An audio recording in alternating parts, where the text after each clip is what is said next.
Chances are you heard Prime Minister Mark Carney's announcement yesterday made in Hamilton having to do with Canada's steel industry, what our plans are to counter U.S. tariffs, and more broadly, what the plans are going forward, not just with the U.S., but internationally.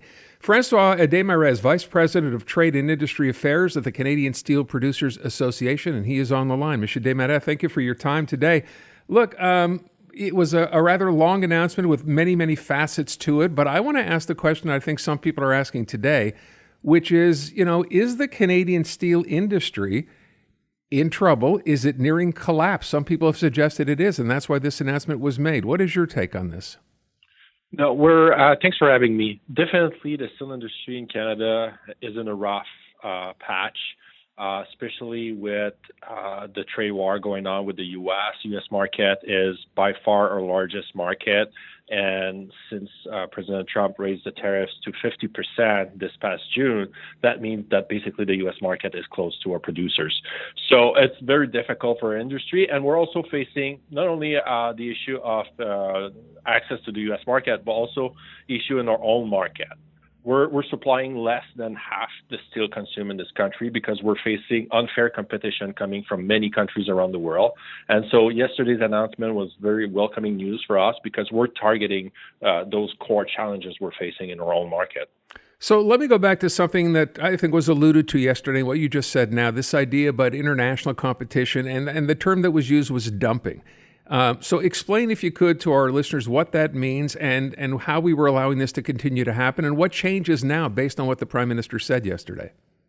Sure. So dumping happens or occur when a country or producer sell its good below the cost of production in a foreign market.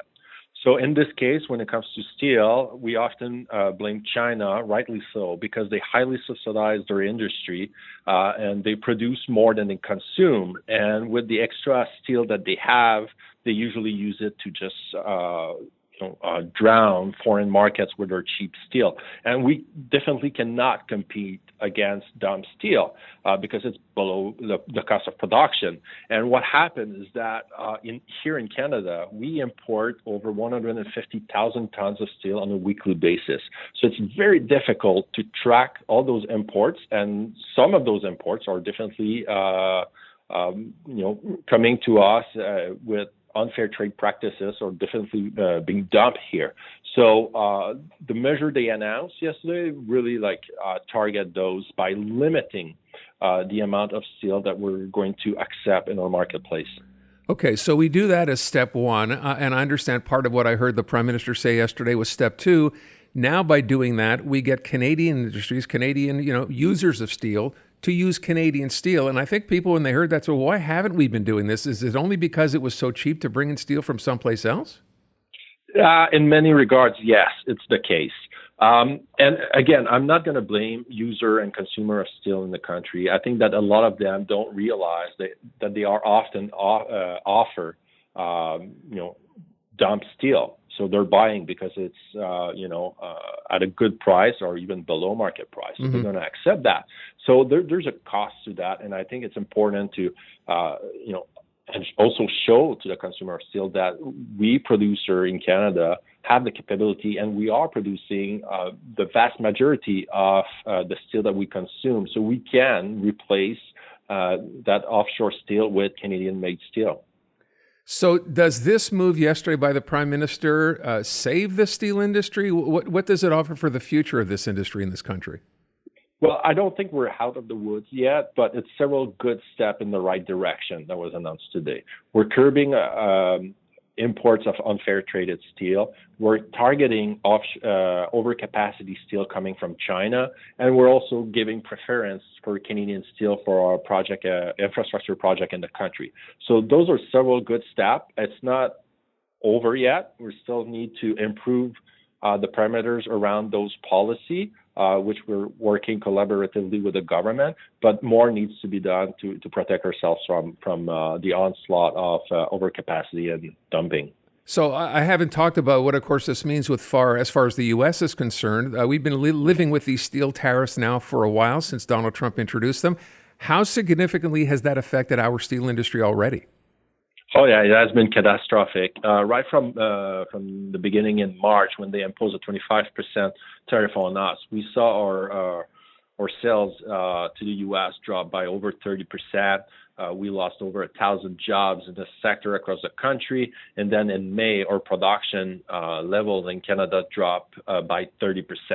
That was all at a 25% tariff for the U.S. market. Now at 50% tariff, we're basically stopping all shipment to the U.S. And it's half of our production, half of our sales that goes to the U.S. or used to be going to the U.S. So it's really catastrophic for us. We're weeks away from a collapse of an industry, and I think that the federal government understood that, and that's why they took important measure yesterday to secure our own domestic market to help our industry survive this crisis. I would ask the other question. I heard some people suggest that by virtue of the Prime Minister's announcement yesterday, this will to some degree appease the Trump administration, right? Because Canada is going after China. That's something obviously the U.S. has made a prime issue as far as tariffs are concerned. Do you agree with that? Does this kind of put the U.S. more on our side? 100%. Actually, what we should celebrate right now is that the announcement yesterday, as part of the measure, the Prime Minister announced that we're targeting overcapacity from China. And the tool we're going to use to do that is a total novelty in our world. Nobody in the world is doing this. So we're going actually a step ahead of the Americans in targeting excess capacity from China. And keep in mind that the reason why the U.S. put tariffs on everybody back in March and in June is because they're concerned with overcapacity coming from China. So we're actually taking measures that no one else has ever taken, and we're setting the path to the Americans to really address overcapacity from China. And if I had to ask you just as a final question, I mean, there's no answer, no definite answer, but hypothetically, by virtue of the fact that we've taken this step and made it look good for the U.S., like we're trying, do you think that maybe gets the U.S. to ease off on the imports or the tariffs rather on our steel because of it?